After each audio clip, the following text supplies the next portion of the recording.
April 14th, 1944. The dike outside Cisterna. April 14th, 1944. Bianzio beachhead, 2 miles north of Cisterna, Italy. Dawn crawls in low and gray, pressing itself against the mud walls of a flooded irrigation ditch that smells of rot and cordite. Rain from the night before still beads on steel helmets and trickles down the sandbags, tapping softly like a nervous clock. You are crouched at ground level with the men of Charlie Company, 3rd Battalion, 179th Infantry Regiment, 45th Infantry Division. Nobody speaks above a whisper. Nobody needs to. The Germans own the high ground, and everyone here knows it. Private First Class Daniel Mercer lies prone at the edge of the ditch, his boots soaked through, his wool uniform stiff with dried clay. He does not look like much. 23 years old. Thin. Farm raised out of western Kansas. No sniper school. No special designation. Just another rifleman who somehow ended up assigned to a forward observation slit that everyone else avoids. The rifle in his hands draws more attention than his face. It is an M1903 Springfield, issued, scuffed, blued steel worn thin at the edges. But bolted awkwardly to the receiver is something that does not belong in any regulation manual. A block of filed aluminum, salvaged from a wrecked radio housing, drilled through and mounted with a length of salvage glass. Electrical tape binds part of it to the stock. Pencil marks are scratched along the side. It looks like a toy, or a joke. The men behind him snicker quietly. Mercer hears it. He always does. Someone mutters, "Nice periscope, Professor." Another voice says, "What the hell is that thing supposed to be?" Sergeant Al Kowalski squats nearby, chewing a wet cigarette that will not light. He eyes the contraption with open skepticism. Kowalski has been in since North Africa. He trusts iron sights and instinct, not tinkering. Mercer does not answer. He keeps his cheek welded to the stock, his left hand steadying the fore end against a sandbag that smells of mildew and old blood. He breathes slow, counts the seconds between distant artillery thumps, watches the thin line of olive trees across the drainage field. The position is exposed. That is why it has been forgotten. The Germans used the low ridge beyond the trees to move patrols and messengers. Every morning, just after first light, shadows pass between the trunks. Every morning, machine gun fire from somewhere up the line forces Charlie Company to keep their heads down. Attempts to return fire have done nothing. The range is long. The visibility is bad. The enemy moves quickly. 2 days ago, Mercer asked permission to try something. Captain Hughes laughed when he saw the sight. "You build that in a garage back home, son?" Mercer said nothing then either. He just asked for a box of match ammunition and permission to stay forward during daylight. Hughes granted it, mostly because no one else wanted the assignment. Now, in the gray half-light, Mercer adjusts the crude device with 2 fingers.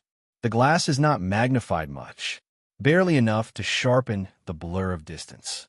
But the advantage is not power. It is alignment. The sight sits offset, allowing him to stay lower, to angle the rifle just enough to see without lifting his head above the berm. He learned that watching jackrabbits from fence lines back home.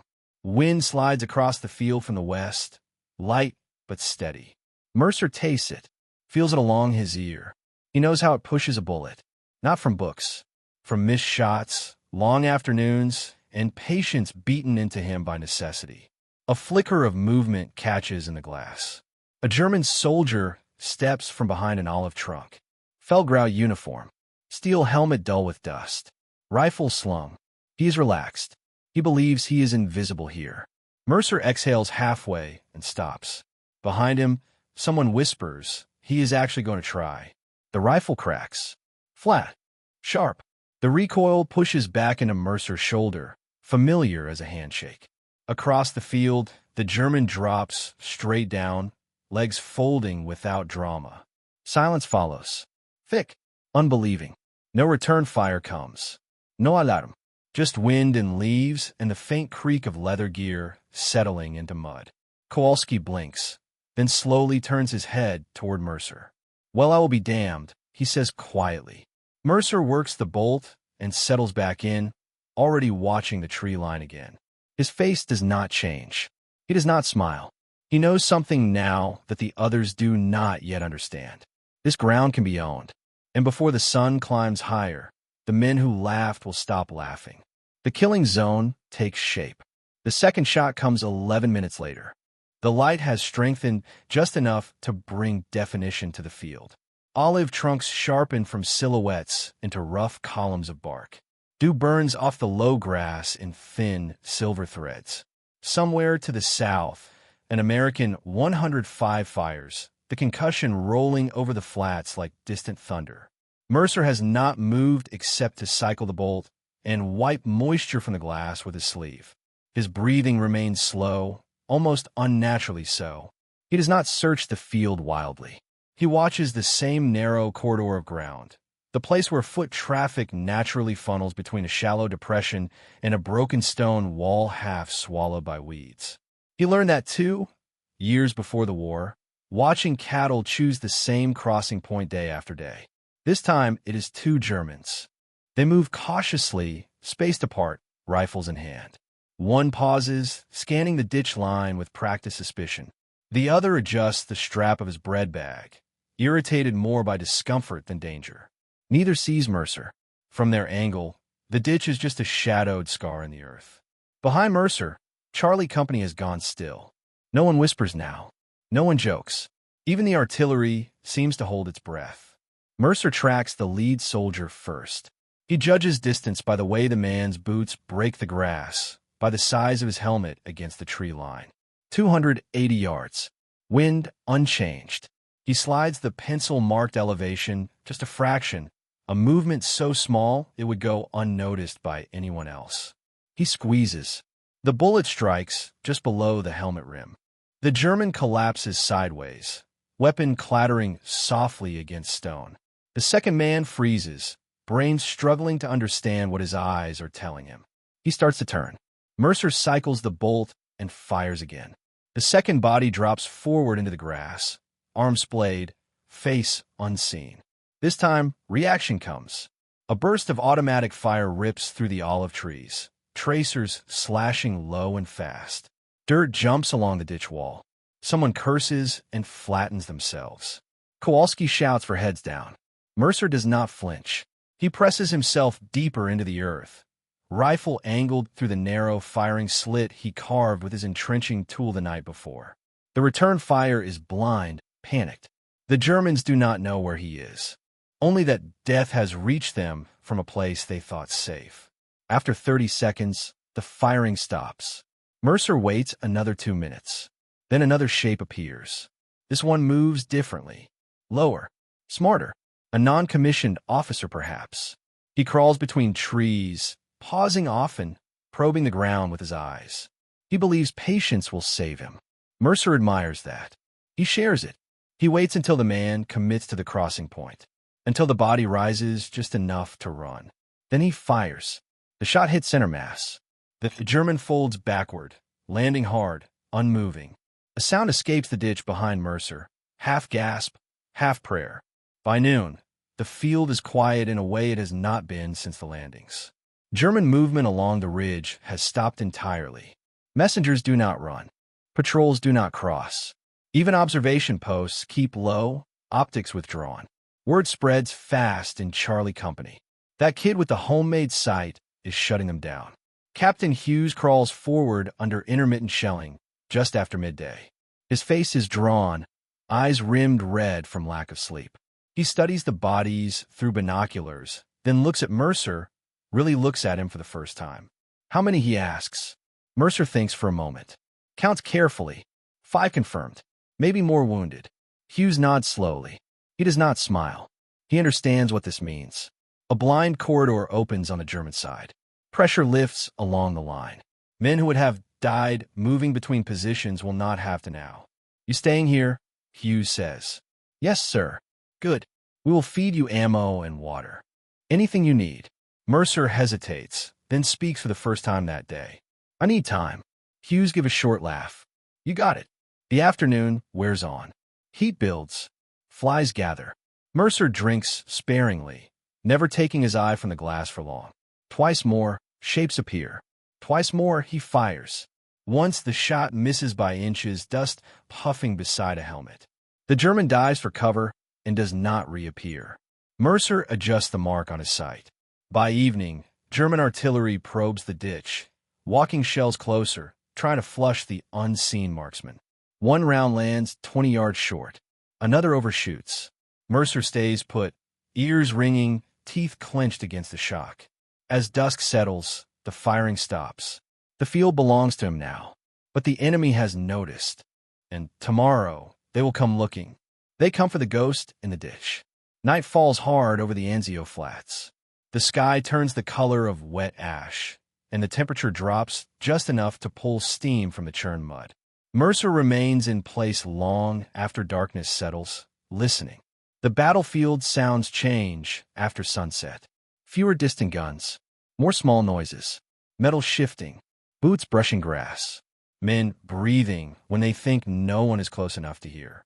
Charlie Company rotates fresh men into the trench line behind him, but no one relieves Mercer. Not now. Not after what he has done.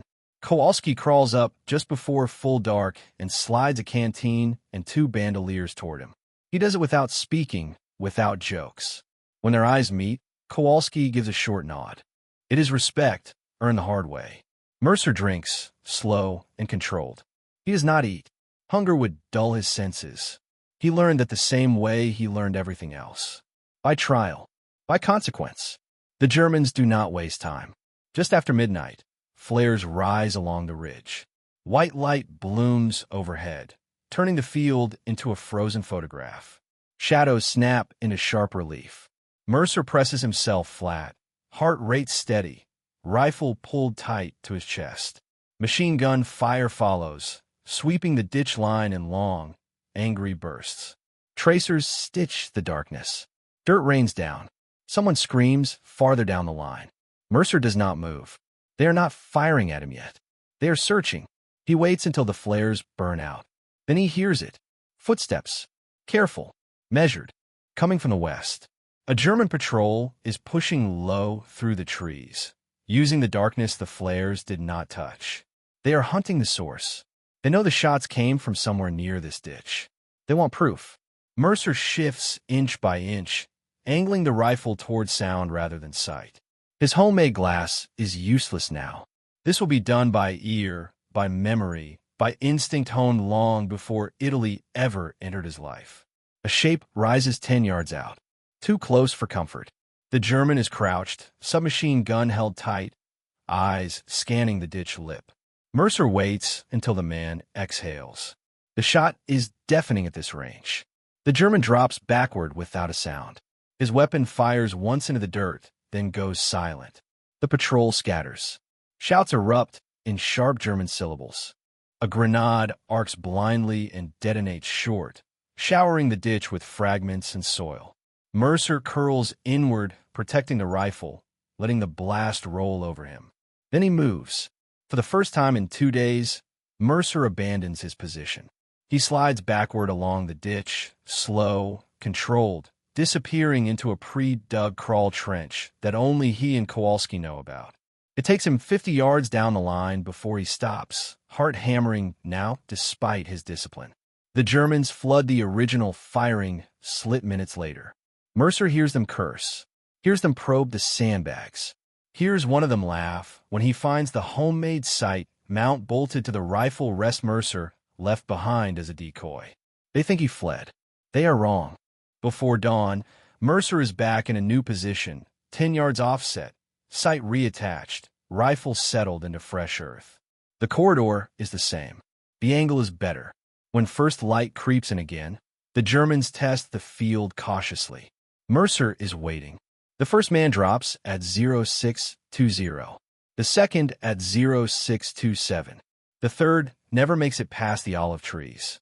By mid-morning, German mortars begin falling with precision. Someone has plotted the ditch line. Round land close. One explodes just beyond Mercer's left shoulder, filling his mouth with grit and copper taste. Still, he stays. By afternoon, whispers travel the American line. The Germans are calling him something. A word pulled from intercepted chatter. Der Bastler, the tinkerer, They mock him, but they fear him more. The weight of each shot. April 16th, 1944 comes in under a low ceiling of cloud that presses down on the Anzio plain like a lid. The air smells different today. Not rain. Something sharper. Ozone from sustained shelling. The Germans are preparing for movement, and Mercer feels it long before he sees it. He has been awake for nearly 40 hours. His eyes burn. His hands ache from holding the rifle in the same position, muscles locked in a tension that never fully releases. Every time he blinks, he forces the lids open again, afraid of what he might miss in the fraction of a second between. Kowalski brings him coffee in a helmet just after dawn. It is lukewarm and tastes like mud. Mercer drinks it anyway. "You're done after today," Kowalski says quietly. "Captain's orders." Mercer does not respond. He is watching the trees. The Germans change their tactics mid-morning. Instead of single messengers or small patrols, they send a group. 8 men, space-wide. One carries binoculars. Another has a light machine gun slung low. They move with discipline, bounding from cover to cover, probing, daring the unseen shooter to reveal himself. Mercer feels the weight of the moment settle in his chest. He knows he cannot stop them all. He chooses the man with the binoculars. The shot takes him through the throat. He collapses, clawing at the air, blood dark against pale grass. The machine gunner drops next. Mercer times the second shot between bounds, catching the man just as he breaks into a run. The weapon tumbles free, useless now. The remaining Germans scatter, return fire, snapping into the ditch. Bullets hiss inches overhead. One punches through Mercer's sandbag and buries itself in the dirt behind his head. Mercer does not move. He fires again and again. When the dust settles, 3 bodies lie in the open. The others are gone, dragging wounded with them. Charlie Company cheers, but it is subdued. Even celebration feels dangerous here. Captain Hughes crawls forward once more, this time with a radio operator. "Division wants to know who you are," Hughes says. They're asking questions. Mercer finally looks away from the field. His face is hollow now, eyes sunken, jaw tight. "Just tell them I'm doing my job," he says. Hughes nods. He understands. Some men cannot afford to think beyond the next breath. By afternoon, German artillery intensifies. This is no longer probing fire. This is deliberate, systematic. Rounds walk the ditch line in precise intervals, bracketing Mercer's position. The world becomes noise and shock. One blast lifts him off the ground and slams him back down. His ears ring. Vision blurs. For a moment, he tastes nothing but blood. Kowalski is suddenly there, dragging him backward. "That is it," Kowalski shouts. "You are done. You hear me?" Mercer tries to resist, but his body finally betrays him. His hands shake uncontrollably. The rifle feels impossibly heavy. As they pull him away, Mercer catches one last glimpse through the glass. The field is empty. No movement. No shadows. No Germans. The corridor is closed. They move Mercer to a rear aid station as night falls. A medic checks him for shrapnel, bandages a split along his scalp, forces him to drink water. Word spreads beyond Charlie Company now, beyond the regiment. Somewhere on the German side, orders are being rewritten. Routes are changed. Movements delayed. All because one man with a crude piece of glass turned a patch of mud into a wall. Mercer lies on a stretcher, staring at the dark canvas above him. He does not feel like a hero. He feels tired. The price of stillness. April 17th, 1944. Mercer wakes to the sound of engines. Not tanks. Trucks. Supply vehicles grinding through mud, their clutches burning, men shouting to be heard over the noise. He blinks against the dim light of the aid station tent, head throbbing, ears still ringing faintly from the concussion. For a moment, he does not know where he is. Then memory settles back in. The ditch, the trees, the shots. A medic notices he is awake and hands him a canteen. Mercer drinks and nearly chokes. His throat feels raw, as if he has been shouting all night, though he knows he has not spoken more than a few words in days. Captain Hughes arrives mid-morning. His uniform is dirtier than before. His eyes are sharper. Division confirmed it. Hughes says without preamble. German movement along that sector stopped for 36 hours. Completely. Patrols rerouted. Supply runners pulled back. You created a dead zone.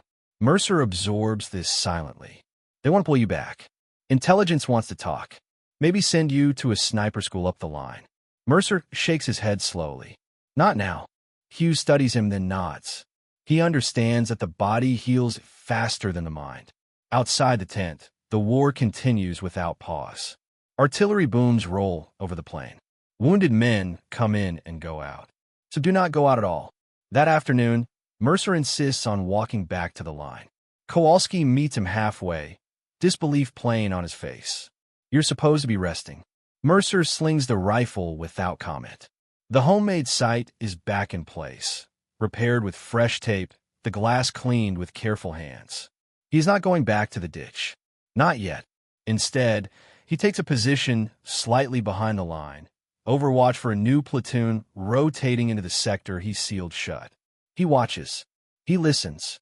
He fires only once, late in the day, dropping a German observer who exposed himself for too long. That single shot is enough. Night falls quieter than it has in weeks. Intercepted radio traffic confirms it. The Germans have nicknamed the area Todesstreifen, Death Strip. They avoid it entirely now, choosing longer, slower routes rather than risk the invisible rifle. Mercer does not feel satisfaction. He feels the weight. Each shot returns to him in the quiet moments. Each body left in the grass. Each breath taken from someone who never knew his name. Late that night, Kowalski sits beside him, sharing a cigarette neither of them really wants. They laughed at you, Kowalski says finally. Mercer nods. Not laughing now. No, Mercer says. They are not. He looks out over the dark field, empty and still, and understands something he did not before. Killing was not the hardest part. Staying was. What remained after the shooting stopped? April 18th, 1944. The Anzio line holds. The morning comes in clear for the first time in days. Sunlight breaks through the clouds and reveals a field that looks almost peaceful if you do not know where to look. Olive branches sway gently. Birds return, cautious at first, then bolder. The war has moved elsewhere, at least for now. Mercer is ordered back to battalion headquarters just after sunrise. There is no ceremony, no formation, just a quiet instruction passed down the line. He hands the rifle to Kowalski for the walk back, legs unsteady, exhaustion finally taking its toll. Inside a canvas tent reinforced with scrap timber, an intelligence officer asks him questions. Distances, times, number of rounds fired, wind direction. The officer's notebook fills with careful handwriting. At the end, the man gestures toward the rifle. That sight of yours, he says. Where did you learn to make something like that? Mercer shrugs. How to see better without being seen. The officer nods, thoughtful. He makes a note. 2 weeks later, a memo circulates through Fifth Army. It recommends field-modified offset sights for forward marksmen operating under low cover. The memo does not mention Mercer by name. It does not need to. Charlie Company does not forget. The men who once joked, now guard his sleep. They bring him food first when it is scarce. They ask him to look at their rifles, to make small adjustments, to show them how to read ground the way he does. Mercer never calls himself a sniper. He remains an infantryman. When a line moves, he moves with it. When the fighting closes in, he fights like everyone else. But sometimes, when the terrain opens and the enemy grows careless, someone will tap his shoulder and quietly step aside. And Mercer will lie down. Months later, after Rome falls and the Anzio nightmare fades into memory, Mercer writes a letter home. He does not describe what he did. He does not mention bodies or fields or the way men fell when they thought they were safe. He writes about wind, about patience, about how stillness can change the shape of a battlefield. The homemade sight stays with him until the end of the war. It never looks impressive. It never stops being a little crude. But no one laughs at it again, because in one forgotten stretch of Italian farmland, over the course of a few brutal days, it turned mockery into silence. And silence, for a time, saved lives.